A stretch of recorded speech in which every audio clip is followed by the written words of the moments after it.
So you know we living in a diss 254, no even more than my history. No laws we whispered to when flaws made a prison. No forgiveness for everything but the soul's a bloody mystery. And there's no home swept away by the furnace. Ever seen a city burn alert? Learn to worship the dust cup overflowing bricks. We deserved it, we heard you, but did we keep the church with the service? Sermons feeding further away from my verbiage. I'm hurting when I'm clapping back on my sternum. It's smirking me, I respect the urgency earnestly. If it cracks the spirit of a lion, it deserves it. I'm afraid that they ain't today or another jar. Cover me and whatever will need to be covered. Cover everything, but I'm in need. Oh, I got it. City in my pocket, clashing out my solid. What's up? We are on. We are live in Seattle, Washington. I'm Jesse. That's Jay. That means this is Roots to Grooves. What's up, everybody? What's up, Jay? What's up, everybody? Welcome along to episode 104. 104.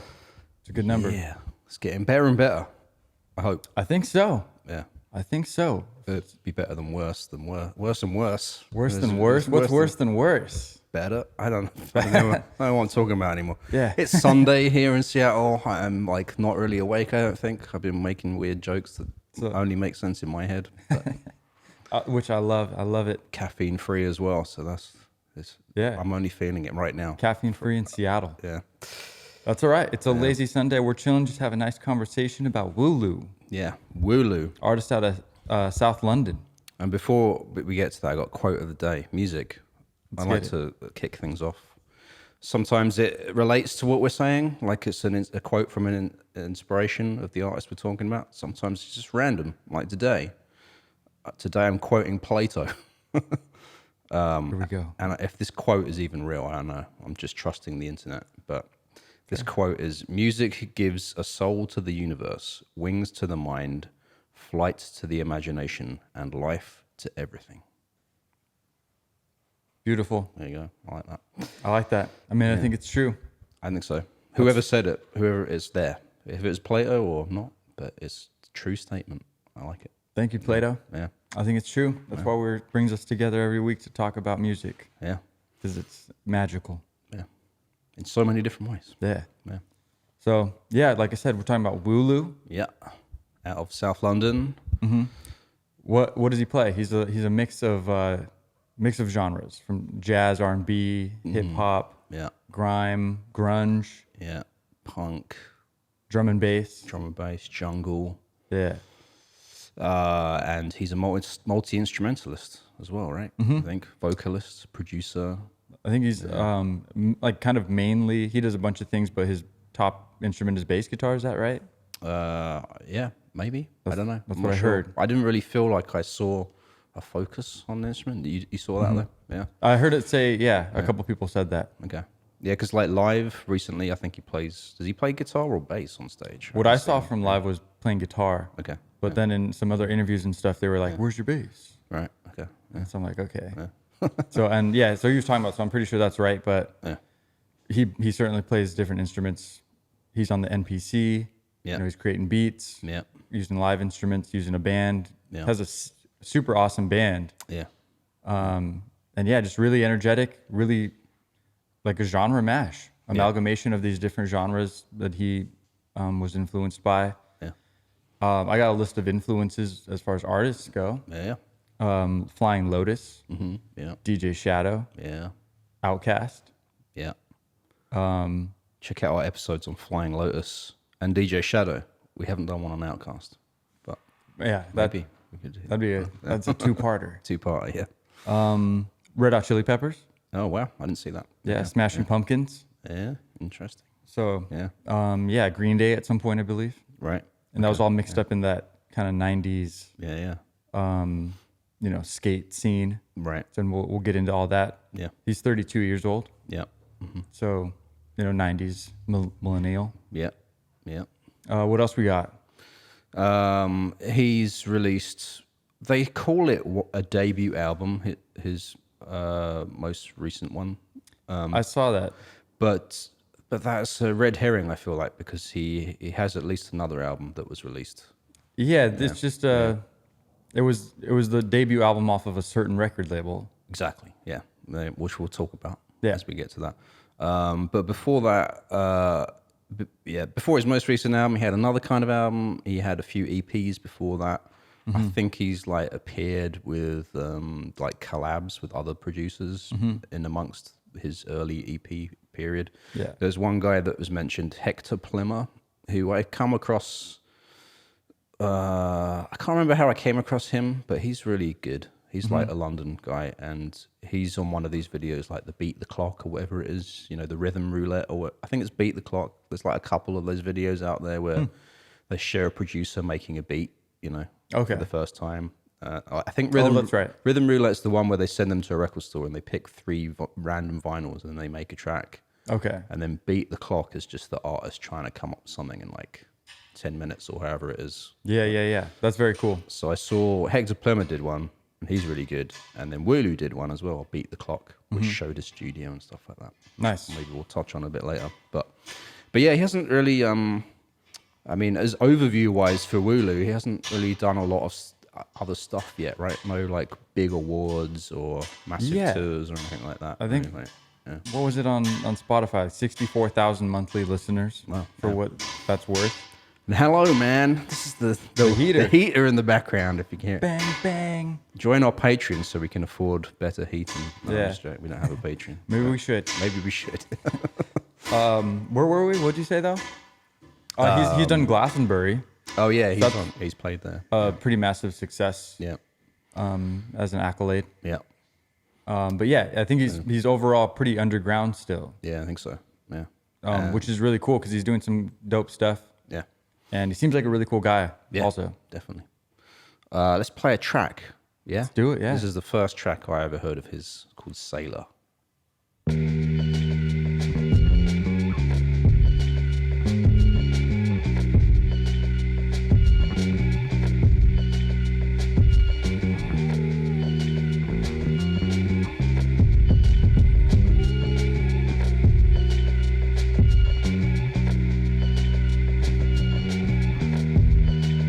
This house we live in is not a home.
From Wooloo, that was a track called Sailor, featuring Binisa Bonner on vocals.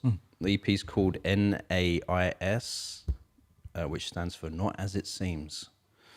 And yeah, that track's weird to me. Like, I love it, but it's like an anti-track. It's kind, if you know what I mean. It's kind of like, it goes against everything that you would normally think about when trying to create a track.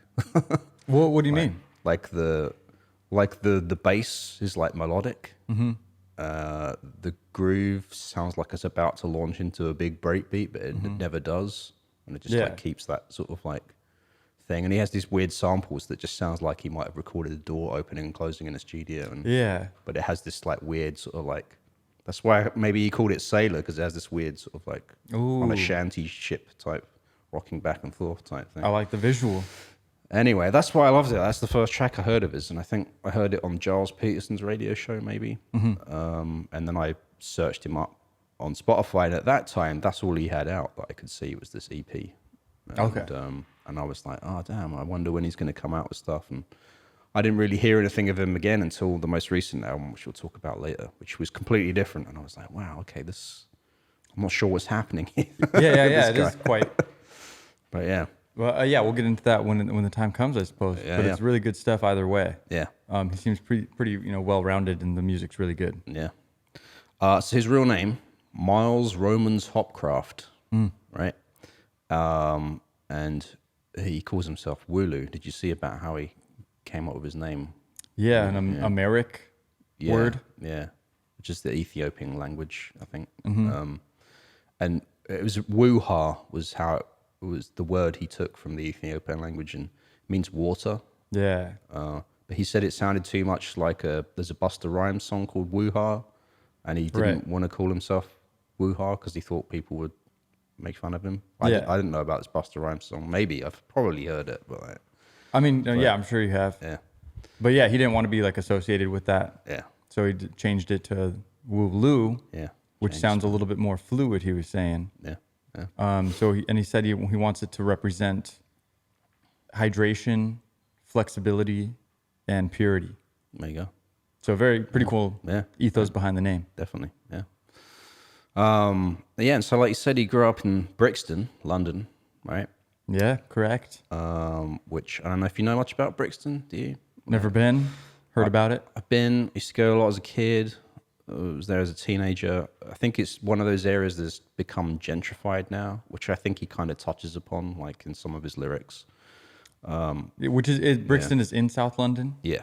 It's like a neighborhood, suburb or whatever. Gotcha. We don't really use those words in England, I think, for London. Borough, maybe? I don't know. A borough or there's another word. I'll think of it later. But yeah, I think he mentioned liking it to like cane sugar being processed into processed. Right, the change that's happened there. Yeah. It's kind of like there was like good stuff, and then it's like taking all the good stuff out of that area. Yeah. And kind of gentrifying it or whatever. So I don't know the real vibe how it is over there, but that's what he's saying. Yeah, I think I got to experience it before the gentrification. So it's a very like multicultural neighborhood. A lot of Jamaicans there. So that comes across in all the food that you can get and all the places that are there, and just like the music. They have a lot of music clubs there, or they did back in the day. But like, don't know what it's like now. I haven't ventured back there. But how is it? Let us know if you're out there. Let us know, yeah. But this is where he grew up, inner city. It's pretty much inner city kind of place. His parents are both creative, right? Yeah. So his mother is an alumna. I don't know if that's how you say it. Alumni. I don't know. Well, the word I saw was alumna, so I'm not sure if it's if you're a woman, it's alumna. I don't know. I'm confused. I didn't go to school. So. But she went to the Alvin Ailey American Dance School. Oh, okay. So she's a contemporary dancer. Right. I think now she's a lecturer. Yeah, that sounds like it. Yeah. I'm not sure if she still dances, but she was definitely a big into dancing. Yeah. And I'm not sure what she lectures about now, but maybe dancing. I think dancing, yeah. That's what she knows. I think so, yeah. And then her father. Yeah. Who was in a band. He's a full-time musician. Robin Hopcraft is his name. Yeah, he's a trumpet player and / band leader. Yeah.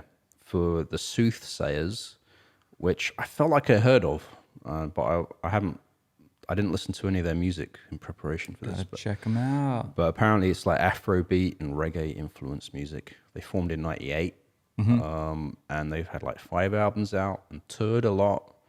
And so Wooloo, like, you know, kind of with his brother, I can't remember his brother's name, Wooloo's brother's name. Was it Ben or something? I think it is Ben. Okay. No, it's definitely Ben. Yeah, I have it right here. All right. And they're twins. They're twins? I didn't know that. Yeah. Oh, wow, no. He has a twin brother. Yeah. Does he play with Wooloo? Do we know this or not?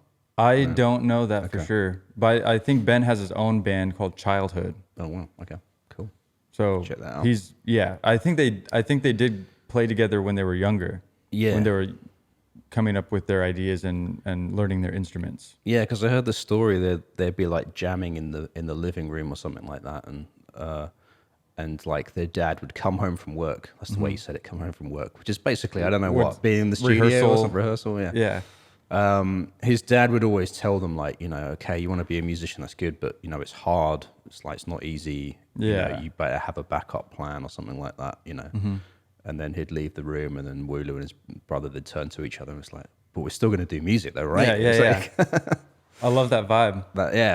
And their mother was just super encouraging of them, I think, to pursue like the music. Yeah, it seems like she was always just saying like, just go for it, do what you want to do. Yeah. Because she was doing an artistic thing too, like dancing, so she understood.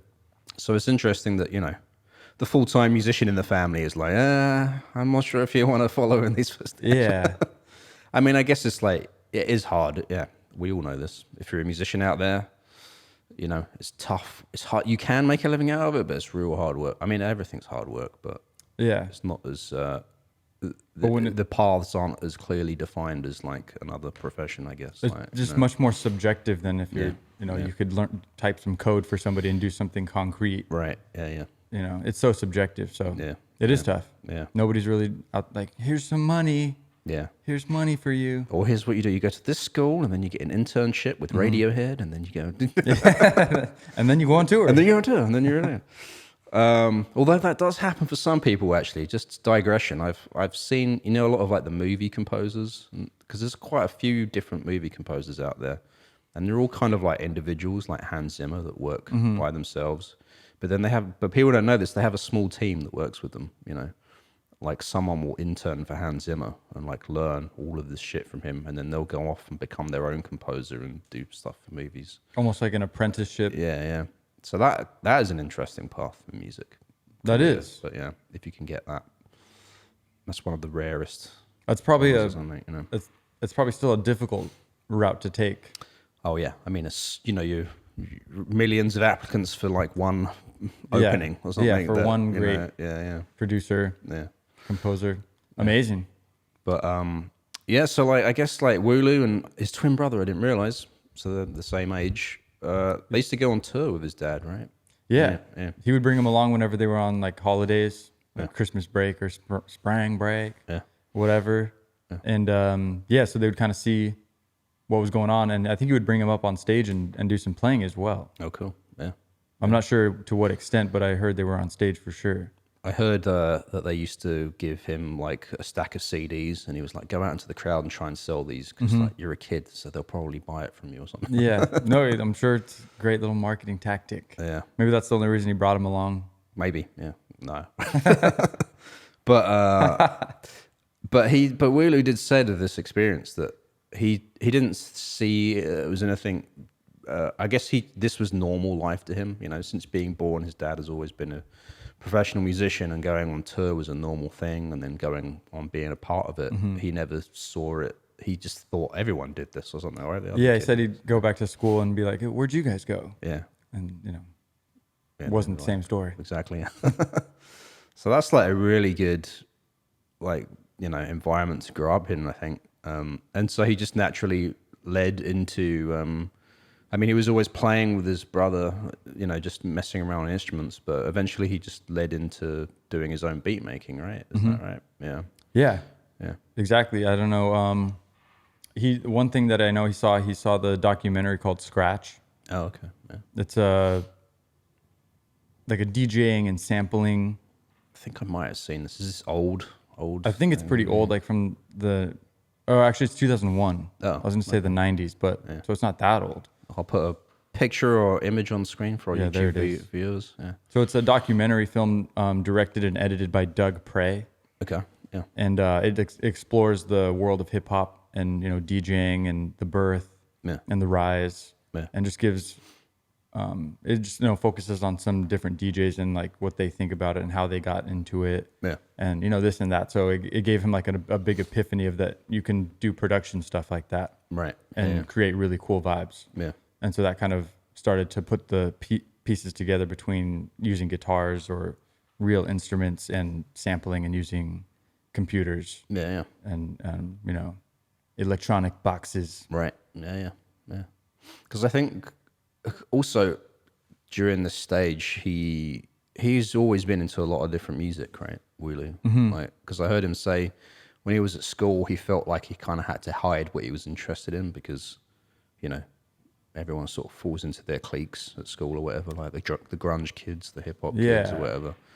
And he always wanted to just be like, I really love Smashing Pumpkins or something like that. Or I think he was more in the grunge group, was he? He was self-proclaimed grunge, right? Yeah. But then he was like, but I like grime. Exactly. Yeah.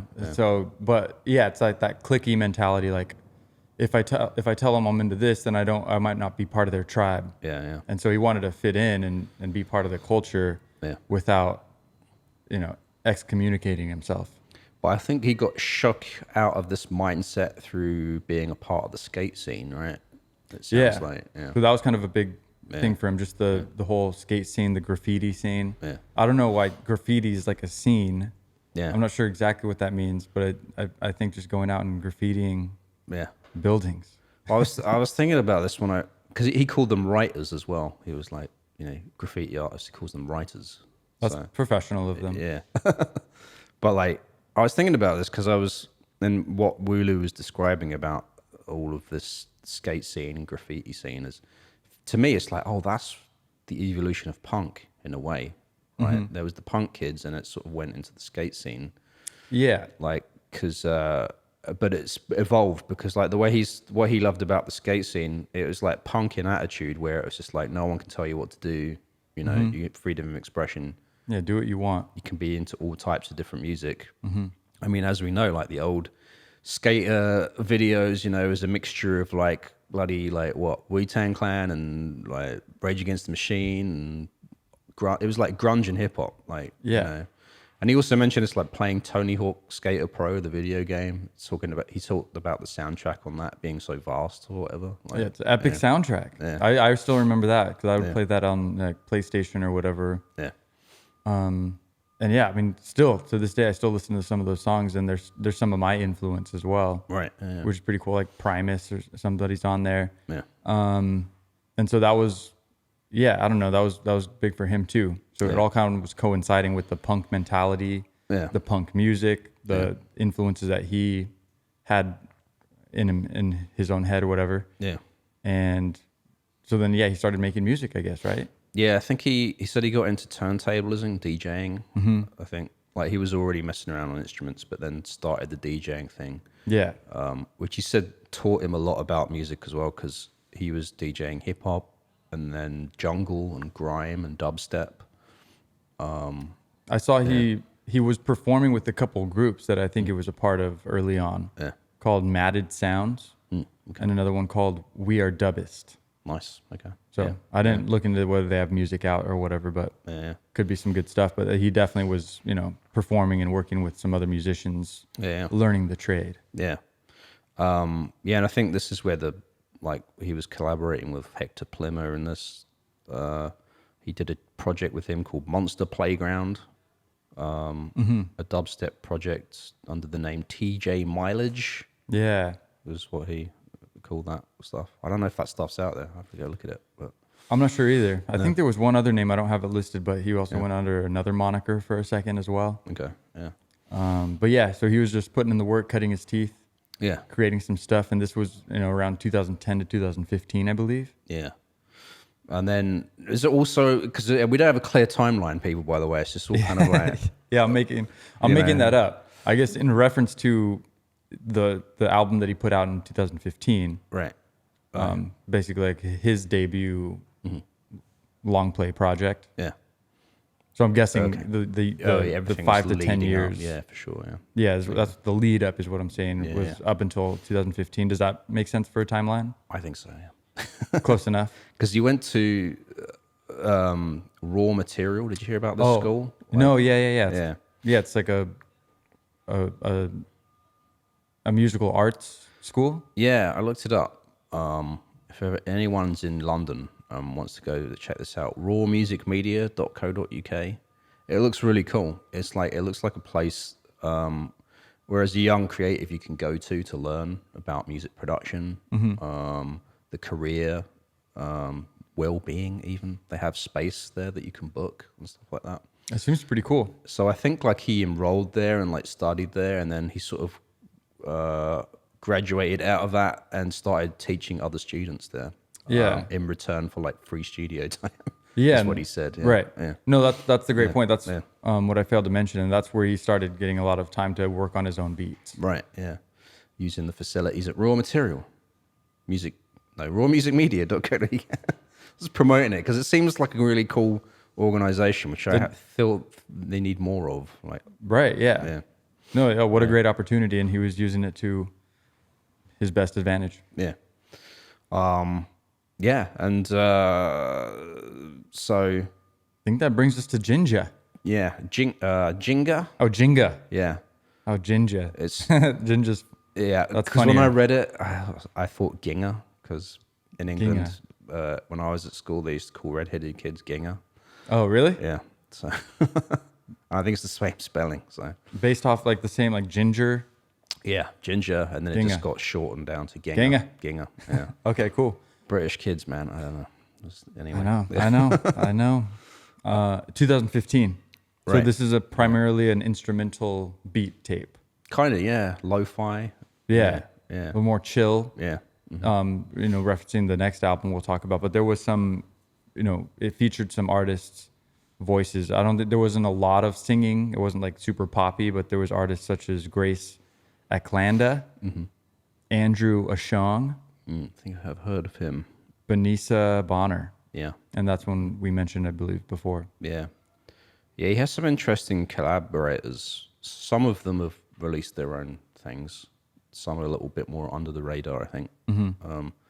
He said that he'll just collaborate with anyone if they're dope, basically. Is the only criteria. He doesn't care whether they're famous or not. Like, Yeah, that's a good rule of thumb. Yeah. Not discriminatory. I guess he's not doing it for a lot of people will do collabs for an agenda, to like, if I feature on this track, I can get some of his fans and vice versa. Yeah. He doesn't care about that type of thing. Yeah. Good. Yeah. Good. Yeah. So no, but he does seem like he moves with integrity. Yeah, I think so. Is the point of what we're talking about? I think. Yeah. He's just like, and which in like a punk way, like I'm gonna do what I want. Yeah. No matter what you say, no matter who you are. Yeah. I'm just gonna do what makes me feel good. Yeah. And that's a really huge ethos in his mind, I think. Yeah. So it's really respectable. Definitely. Yeah, and Ginga came out. He just self-released it, I think. I'm not sure where. 2015. So iTunes. I don't know what was out. I mean, it was probably on SoundCloud. It was probably on SoundCloud. Bandcamp. Yeah, exactly. Yeah, all that. I don't know if he did any physical copies. Maybe. Don't know. Yeah. I'm not sure either. But it's up on Spotify and everywhere now. Yeah, you can go and check it out. And it's different because I really like that EP he did, NAIS, which is only 4 tracks, but its own vibe. And then this Ginga album is like completely another vibe as well. And now we got cleaners vacuuming our hallway in the background. People Trying to record a podcast on a Sunday. On a Sunday. Can you believe it? Who works on a Sunday? It's the Lord's Day. Exactly. Everyone should just be at home listening to Roots to Grooves. Exactly. And we're trying to record the next week's. So yeah, that was a success. He released it. Yeah. He made it. Yeah. Got some artist collabs in. Yeah. Did you see the collaboration with Mindsign? Oh no, I didn't. I know of them. Is it him? It's just one guy, right? I think it's it's one guy. But he was like a friend, acquaintance. All right. And they put together a half-hour mixtape. And that kind of introduced them to the Los Angeles beat making scene. Yeah, because Mind Design's from LA, right? Yeah, yeah. So, and I don't know if they met up or if they collabed over the interwebs. Okay. Yeah. But they did, and they made that mixtape called Open Rising. Oh, nice. Okay. Yeah, I think it was a single actually. Okay. I'm not sure. I don't know how long it was or the details, but it was called Open Rising, and you can find it on. I think I saw it on Bandcamp. Okay. Cool. But it's not. That one's not on. I don't know. I'll stop talking. It might be on Spotify, but I don't think it's on Wooloo's. It's not widely available. Yeah, I don't think it's completely widely available. Oh, that's the other thing, yeah, because with these artists, I know we're a Spotify heavy show. We use it, but Hello. Yeah, but I think all of the platforms kind of organize the music in the same way, where you have the artist profile, and you can see their releases and stuff they're featured on, but it won't show you if they've released stuff under a different name or whatever. Yeah. Or some of their older material, sometimes. So yeah, it's like based on like possibly the publishing, what your name is legally. Yeah. And I guess it's also maybe the intent of the artist. They don't want to link to a different moniker or whatever. Yeah. But I think it'd be nice to see that on some certain artist profiles. Like a little bit more of like a web, like a family tree thing. Kind of. Like if you go to Radiohead, a lot of those guys have their own solo albums or have been part of other projects with other like big name stars. Be nice to kind of have that link together. Yeah. Right? True. Side story, side note. Anyway, that's a request to the Spotify development team. Yeah. After that, I have he released a couple more singles. I don't know what they were called, but that was in 2017 and 2018. So he's making more stuff. He's got a bunch of singles and EPs, like we said earlier. Should we play this track, Habesha, which came out in that sort of time period you're talking about? Yeah, that's perfect. 2018. Yeah.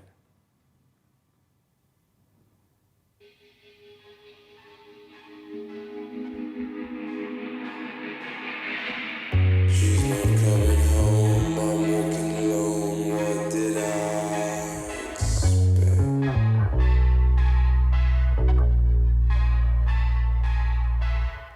I failed to see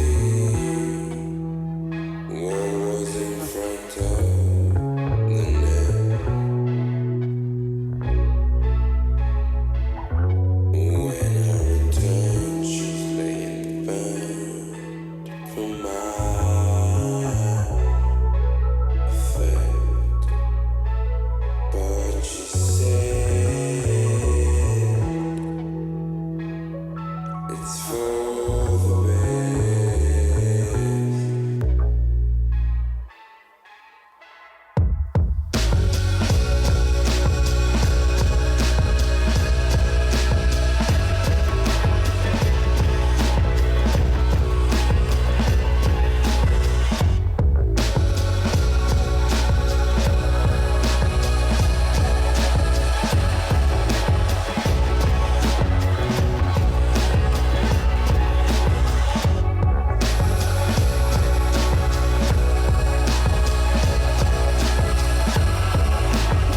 South of the border is where we lay our head.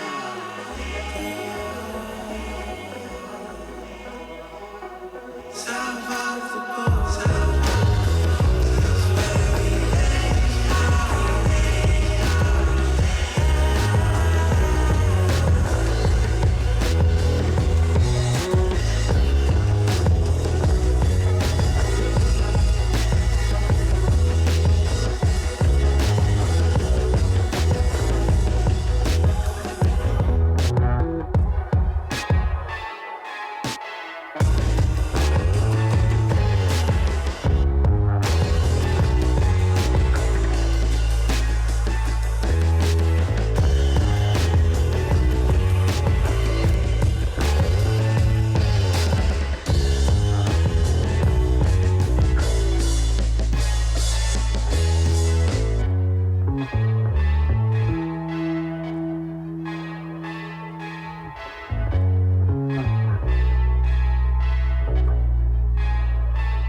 There's a track called Habesha from Wooloo here on the Roots to Grooves.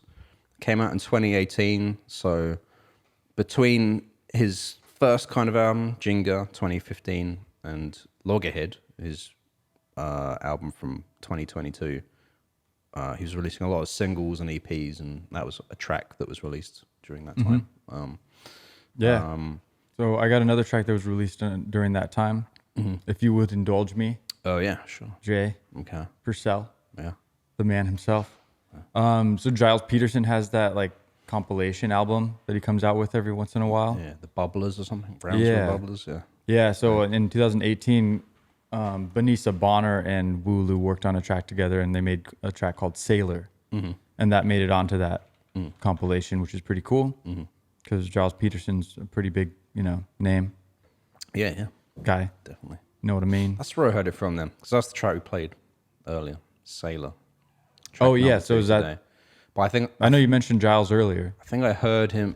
now I'm confused. I was like, I either heard him play it on his radio show, or maybe I listened to this compilation you're talking about.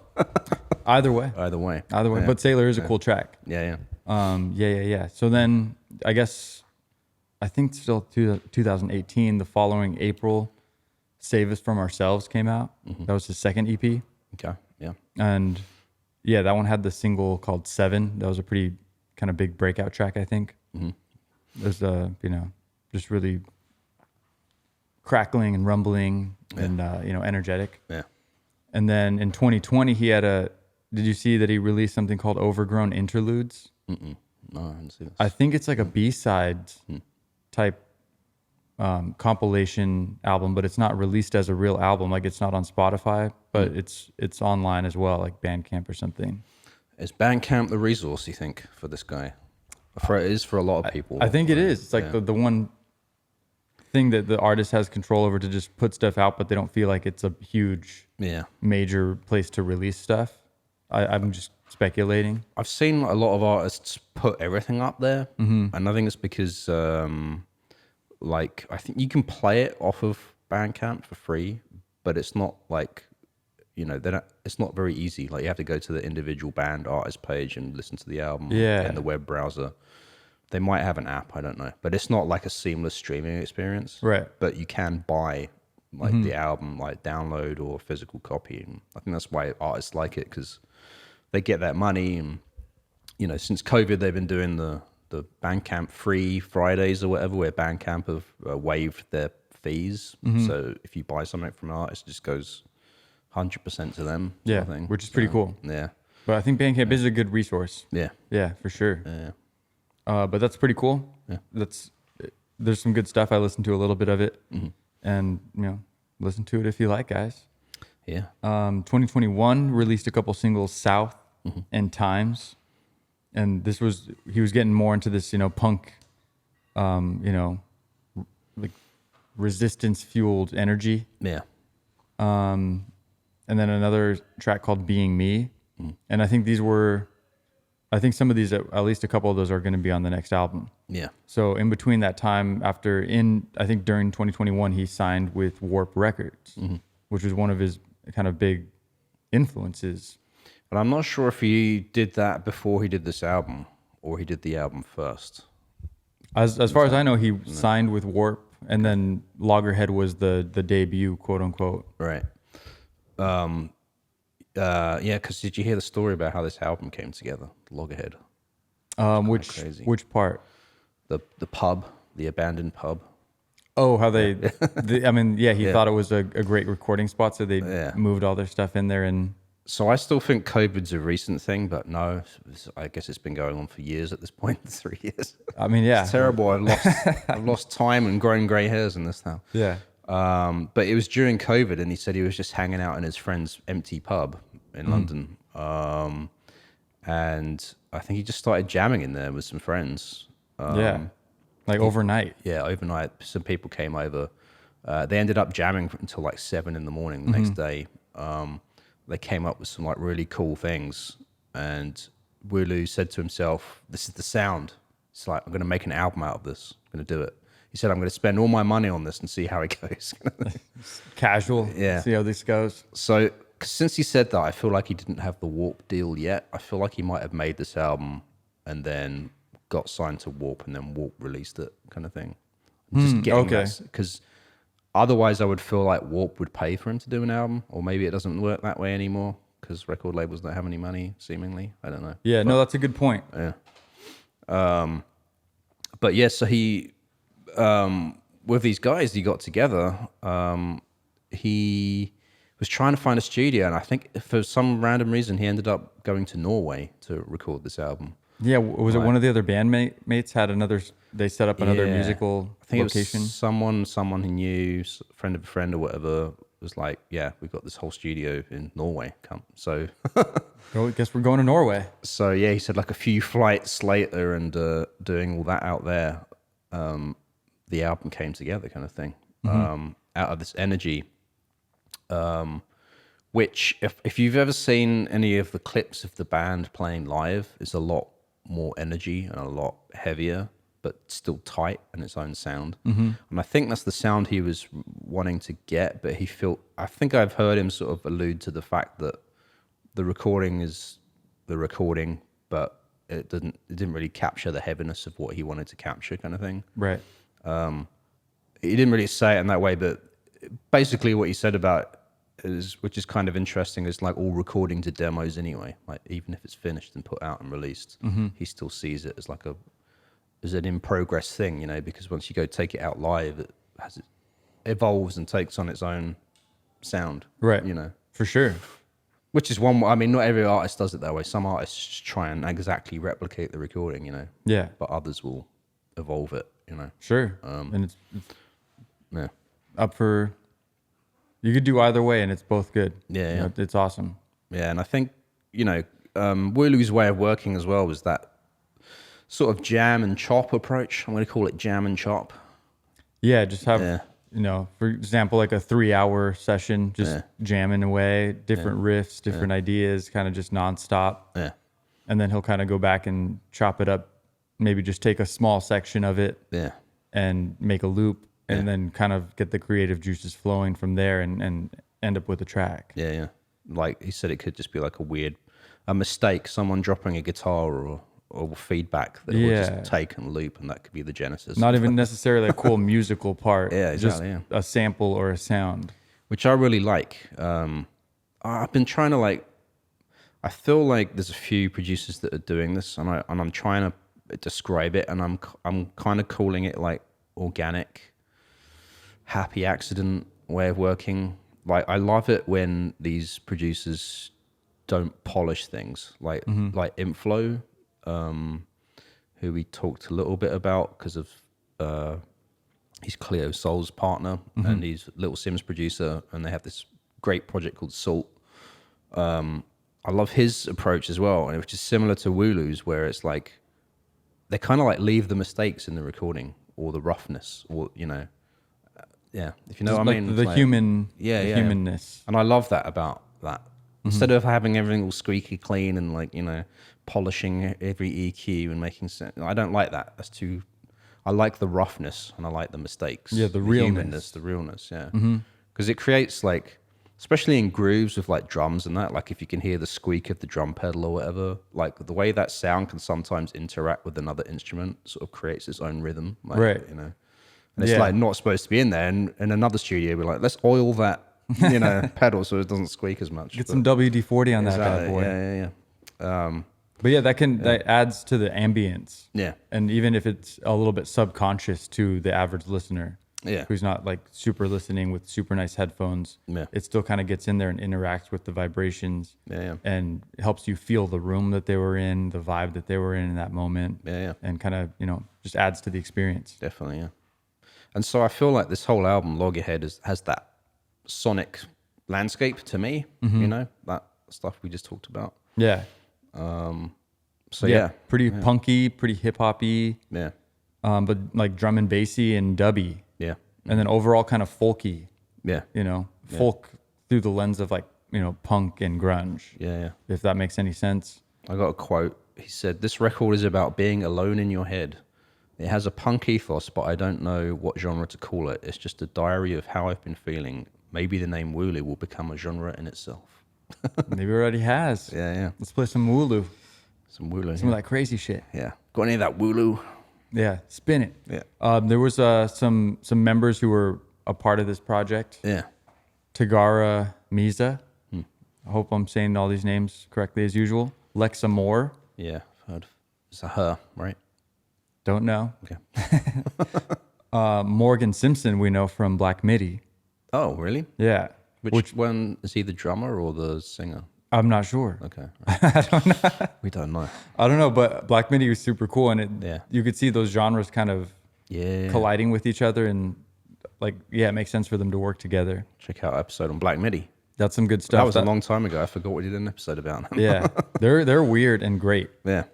Cool music. Yeah. Also, Ego Ella. Ego Ella May. Oh yeah. Yeah. Is that you know them? I don't know them. Yeah, she's a great soul singer. I think out of the UK. Nice. I have featured her on The Drop a few times. Ooh, check out The Drop. Yeah. On YouTube's best place to see it. Yeah, on Signal. YouTube.com/Signal. SIGNL. Yeah. GJ's it himself. Wow. The man right there. And then Michael Levy as well. Some other person I don't know. So that's Loggerhead. That one's super dope. I like that album. Yeah, we'll play out of the track from that. And we opened up with the track South, which is the first track I heard from that. And there's a music video for it as well. And when I saw that and I'd like had that track Sailor in my head, I was like, okay, what's going on? Is he I was like a little bit disappointed. I was like, is he changing direction? But now knowing more about him, he doesn't have one genre or direction. Yeah, he's not trying to go towards any one thing. Yeah. Like he says, he says like the stuff I have out now is not like, doesn't sound the same as what I have on my computer right now. Yeah. So don't be expecting it to sound like the direction you think I'm going in right now. Yeah, he says he doesn't care about genre. He just cares about emotion in music and creating music that expresses his emotions. Yeah. So however that is, whatever he's feeling at the time or whatever he's into at the time kind of thing just comes out. So that's like the true artist thing right there. He doesn't, I mean, obviously he cares about the music industry. I'll talk about the Warp thing in a second, but like, he, but when it comes to the creation of the music, like integrity, like we said, and just not caring about a formula or a genre or how it's going to be perceived or any of that shit. Yeah. I think that's the main thing is like, I think this may be like what we said in previous episodes about like intention and ambition and art and integrity. It's like hard to balance kind of thing. Right. I'm seeing now the example in Wooloo of how it works because it's like you keep all the integrity in all the music and the creation of it and the performing of it. And then you can be serious and have ambition about the business side of it, Right. Like, and that's separate, but you're not like changing the art to fit the business agenda or model. Yeah. You know. And I remember he was talking even from like the skate park days, like trying to be like cool and get in with like the older group. And they were kind of like looking after him a little bit. Yeah. But then like, you know, older people, like I'm talking about the dichotomy, the dynamic between like an older generation and the younger generation. And like, for example, the parents would be like, hey, maybe you should push this music in this direction because it's more relatable. Right. And maybe that'll sell a little bit more. You'll be more successful. Yeah. But you know, he's adamant about not doing that and just about doing what makes him feel good. Yeah. And even to the point where, I mean, he said the band does it for them, you know, even first and foremost. Yeah. For them to express themselves and to get this energy out. Yeah. And even to the point where I think he said before live shows, they all get in a circle and then he screams in their face. Yeah. Just to be like, as like a cathartic exercise. Yeah. To just be like, let's get pumped up. Let's get the energy out. Yeah. And, you know, we're here right now. Yeah. I heard they have a mic on stage as well that the members of the audience can just go up and, Yeah. if they're feeling in a certain way on that day, they can go up on stage and let it rip on the mic. I think that's dope. Although I heard nobody's used it yet. Yeah. The last interview I saw, he said no one's done it yet. But I mean, a very cool thing to incorporate into your show. yeah, definitely. No, I love it.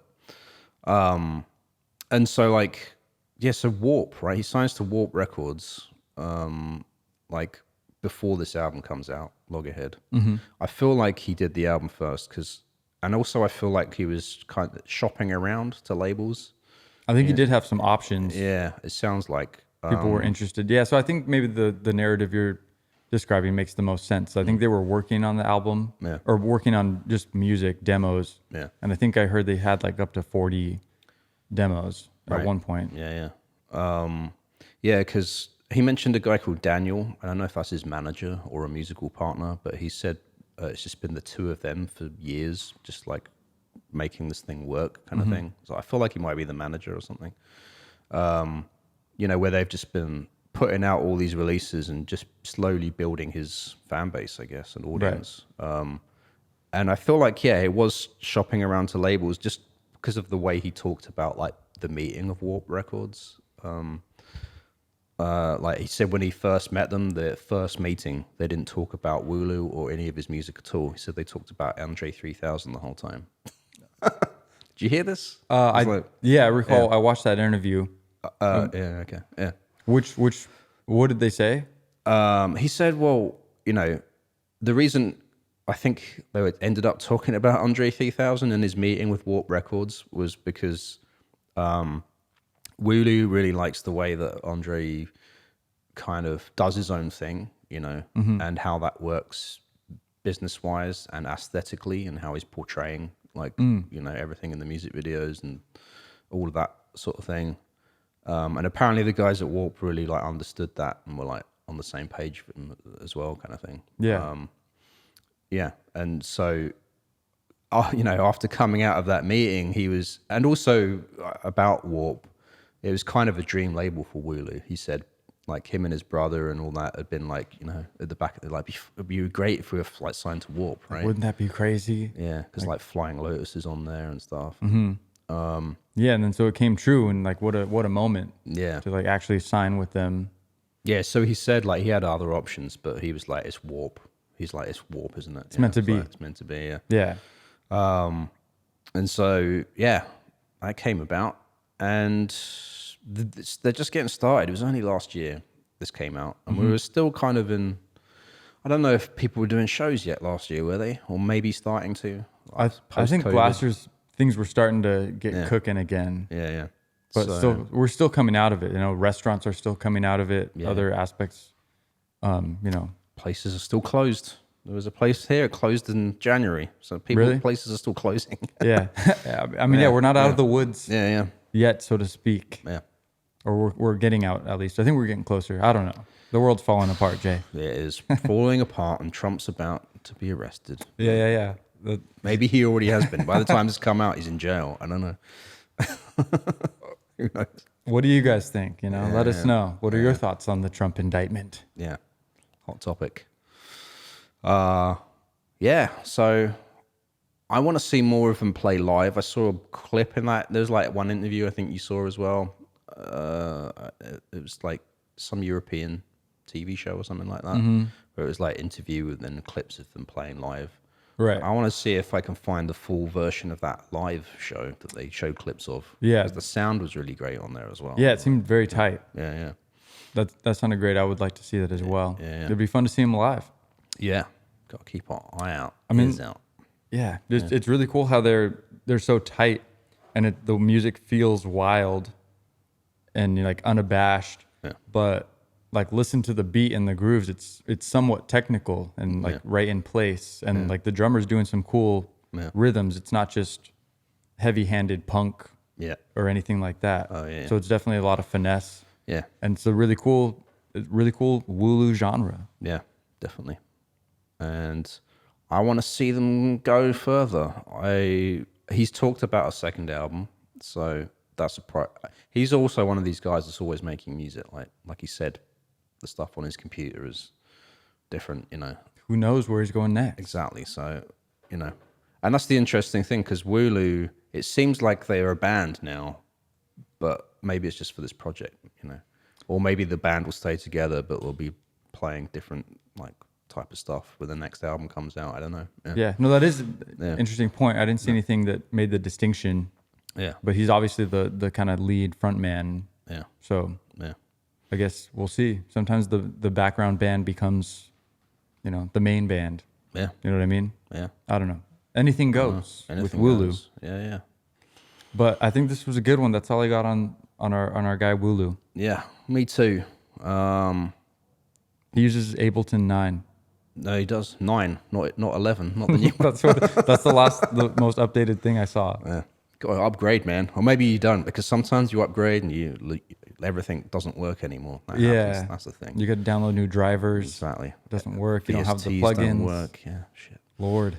So yeah, by the way, if you think, when new updates come out, don't upgrade. Wait, you know, until other people have posted YouTube videos about things going haywire, and then you upgrade. Yeah. I've known people that have lost, all their presets for their instruments and shit like that. Insane how that's even possible. Yeah. We need to do better, computer industry. I know, yeah. We got to do better. So, but I love Wooloo's just independence, like follow your own path, do your own thing. His attitude. It's kind of like comes from the skate culture, I think, is what inspired him to be that way, I think, which is like, I feel like the evolution of punk. Yeah, the punk mentality. Yeah. So, I mean, just don't let anyone tell you what to do. Believe in yourself, believe in what you're doing, and keep moving forward, you know. Couldn't have said it better myself. Yeah. Wooloo. Yeah. Hang out with us online. We're on Instagram at Roots to Grooves. We're on TikTok at SIGNL Radio. We are on Twitter at Roots to Grooves. We're on, what else? Did I say YouTube already? Where else are we? I don't know. I lost track. I wasn't listening. I don't know. Oops. What apps are we on? I hope the listeners are listening. Let me know. Yeah, is there anybody still listening to the end?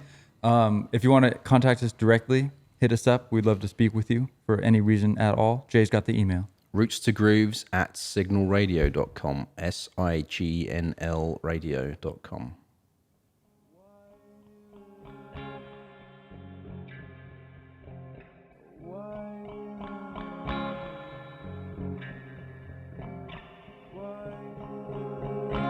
I don't feel the same, I know me when I'm free. Nothing is the same from the weakness. I don't wanna fade from the weakness. I don't wanna fade. I don't feel the same, I know me when I'm free. Nothing is the same from the weakness. I don't wanna change you.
Roots to Grooves is a production of SIGNL Radio.